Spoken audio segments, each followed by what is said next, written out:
김학의 전 차관의 부인이 입장문을 냈는데 그러면서 이호영 변호사님, 네. 아녀자의 절규라는 표현을 쓰면서 고소까지 같이 했단 말이에요. 네.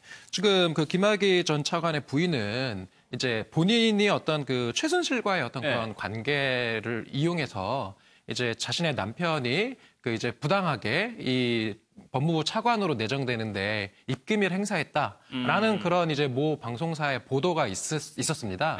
그것에 대해서 이제 나는 그 최순실과 그 최고 경영자 과정을 통해서 뭐 알게 된 적도 없고 심지어 그런 최고 경영자 과정 간 적도 없다. 그런데 이런 나에 대해서 사실 확인도 안 하고 이렇게 허위 보도를 통해서 어떤 이제 허위 사실 적시에 의한 명예훼손했다라는 그런 취지일 거예요.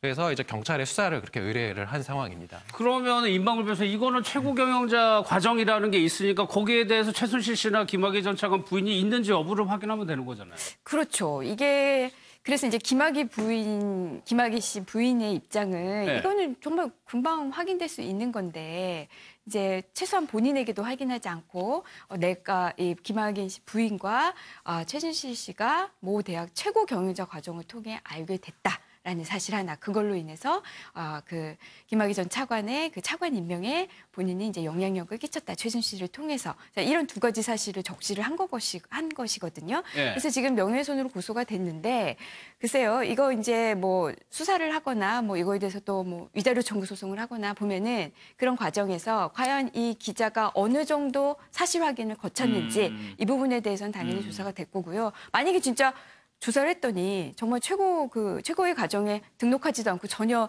둘이 같이 다닌 적이 없다라고 한다면은 어느 정도 좀 책임을 져야 되지 않을까 싶습니다.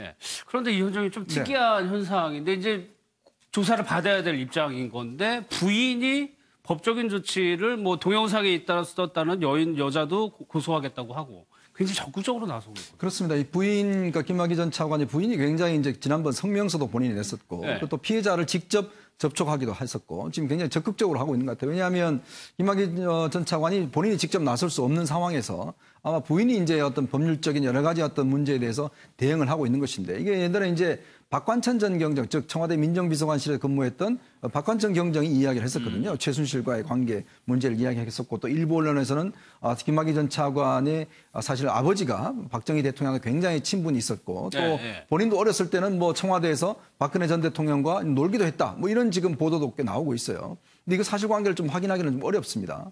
그렇기 때문에 박근혜 전 대통령이 김학의 전 차관의 이런 문제에도 불구하고 임명을 강행했다라는 것이거든요. 그러니까 물론 이게 이제 앞으로 수사팀이 꾸려졌으니까 이 사실관계는 좀 밝혀지겠지만 아마 이제 부인 입장에서 보면 억울한 측면이 있을 거예요. 자꾸 이제 이 문제를 박 전 대통령과 또 최순실 문제와 연결해서 자꾸 이제 커지다 보니까 아마 그런 문제에 대해서 조금 끊고 가겠다 아마 그런 입장인 것 같습니다.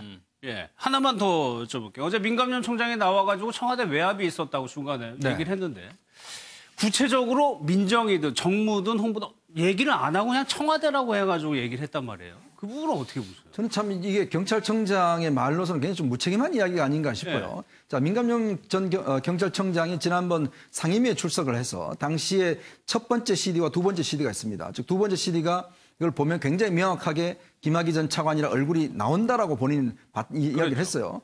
자, 그러면 그 이후에 이게 무혐의가 됐잖아요. 그렇다면 왜 그다음에 그 이후에 경찰은 어떤 행동을 했는지에 대한 문제 또 하나.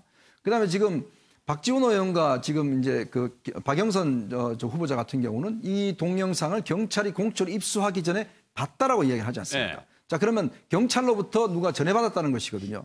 자, 그러면 경찰은 공처로 입수하기 전에 누군가 경찰에서 내부에서 이미 이 영상을 입수하고 있었다는 이야기 아니겠습니까? 자, 그럼 이 부분에 대한 수사는 어떻게 될 것인지에 대한 문제. 또 하나는 자, 그러면 이게 지금 압력이 왔다고 그러는데 그럼 압력이 왔으면 어디서 압력이 왔는지 그 부분에 좀 분명히 밝혀줘야 할 필요가 있는 것 같아요.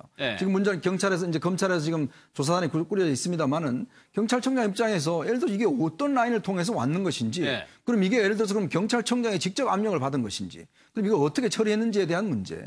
사실 이제 검경 수사권 문제가 지금 걸려 있으니까 경찰 입장에서는 이 문제에 대해 좀 검찰 쪽에 좀 책임을 떠넘기려고 하는 그런 주장 같은데 저는 좀 경찰청장이 이 기회에 좀 분명한 입장을 좀 표명하는 것도 필요하지 않는가. 그러면 누구로부터 압력을 받았고 왜 하려면 할 수 있는 그렇죠. 거잖아요. 내부적으로 감찰할 수가 있거든요. 그러면 먼저 예를 들어서 CD를 입수해서 그러면 박지원 의원한테 제공했다는데 그럼 그거 누가 했는지 그리고 어떤 경로를 통해서 했는지 저는 오히려 그 부분을 먼저 밝히는 게 필요하지 않은가 싶습니다. 다소 좀 애매모호하게 표현을 했습니다.